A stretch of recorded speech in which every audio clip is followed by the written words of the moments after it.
हरित क्रांति के जिन्होंने शुरू किया थी हरित क्रांति दुनिया में, उनका नाम था डॉक्टर नॉर्मन बोरलॉग।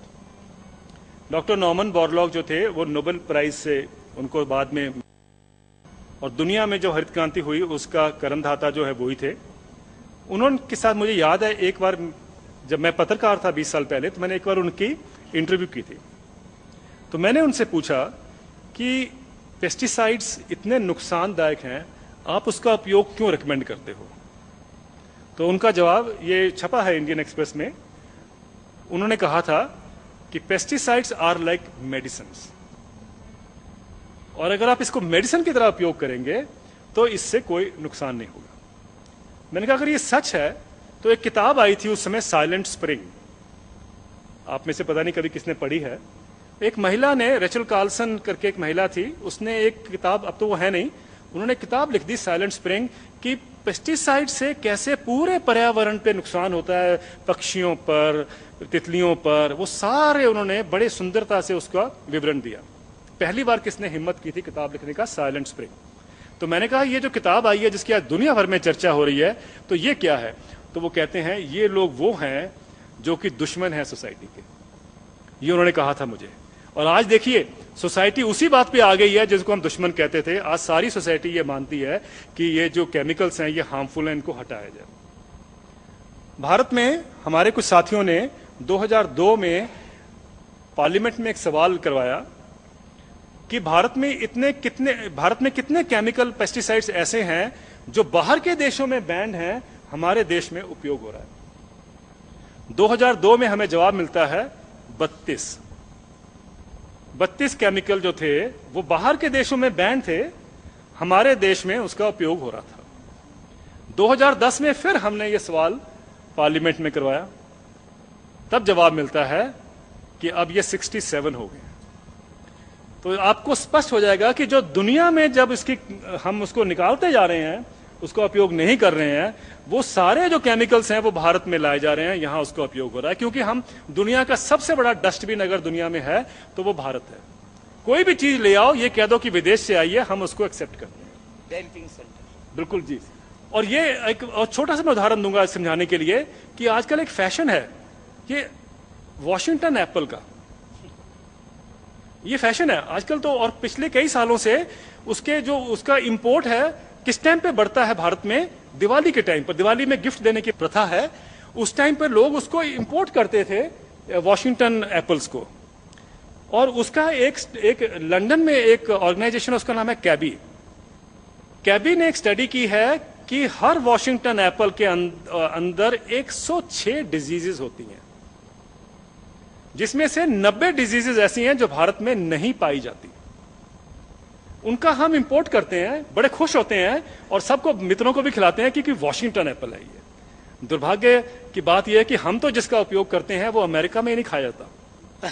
अमेरिका में वो चाइना के एप्पल खाते हैं और भारत में हम वॉशिंगटन के एप्पल खाते हैं जो वहां कोई नहीं खाता।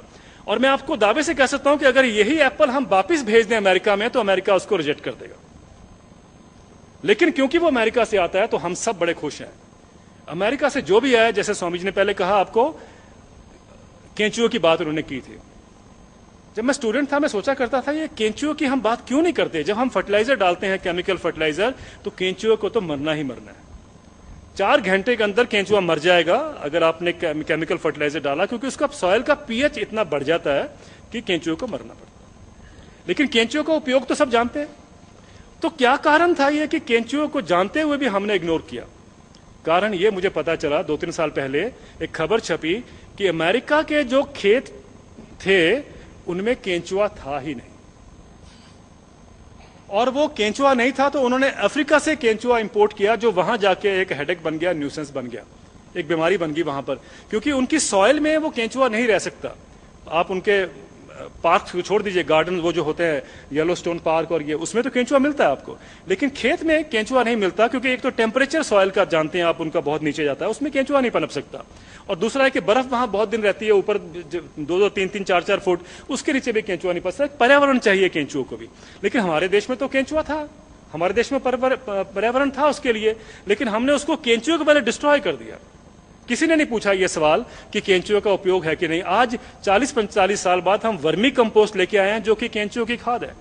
अब हमें समझ आता है कि वो हमारा उसका उपयोग है। तो पहले हमने अपने उसको मारा क्योंकि हमें जो बाहर से हमने साइंस ली उसमें, क्योंकि उनके वहां केंचुआ नहीं था, तो हमारे वैज्ञानिकों ने भी केंचुए की बात नहीं की। और यही एक कारण है। आप देखिए जितनी भी हम एग्रीकल्चर में जो भी तकनीक लेके आते हैं वो बाहर से लेके आते हैं। देश में जो भी प्रॉब्लम है उसका सोल्यूशन भारत में नहीं है, वो अमेरिका में ही है। चाहे वो हमारे प्रधानमंत्री जब बात करते हैं, अब वो रूपी नीचे जाए या रूपी ऊपर जाए या जीडीपी नीचे जाए, सबके सब सोल्यूशन जो है वो अमेरिका में है। आप देख लीजिए, कभी भी देख लीजिए, वो वही चीजें लेके आते हैं जो अमेरिका में बात होती है। मैं अक्सर ये बात बोलता हूं, एक एफडीआई रिटेल की बात भी आप समझते हैं। ये आजकल आ रहा है कि बड़ा रिटेल आएगा, बिग रिटेल आएगा, वॉलमार्ट कंपनी है वो भारत में आएगी तो बड़ी तरक्की होगी। आजकल सरकार लगी हुई है इस पर, बहुत जोर पड़ा हुआ सरकार के ऊपर कि उसको लाया जाए, क्योंकि अमेरिका के राष्ट्रपति, इंग्लैंड के प्रधानमंत्री जब भी भारत में आए उनका जोर ये था, क्योंकि उनकी इकोनॉमी बड़ी आजकल उसमें है, डोलड्रम्स में है, तो वो अपनी इकोनॉमी को बेल आउट करने के लिए वो चाहते हैं कि भारत में ये इंडस्ट्री आए, ये वॉलमार्ट आए, टेस्को आए, ताकि उनकी इकोनॉमी जो है वो बढ़े। तो कहने का मतलब ये है कि अमेरिका के राष्ट्रपति तो जानते हैं कि उनकी इकोनॉमी के लिए, उनके देश के लिए क्या अच्छा है। हमारे प्रधानमंत्री भी जानते हैं कि अमेरिका के लिए क्या अच्छा है। और यही एक समझने की जरूरत है कि हमारी सब नीतियां जो हैं वहीं से आती हैं, उनके फायदे के लिए। हम नहीं देखते कि हमारे पास क्या है।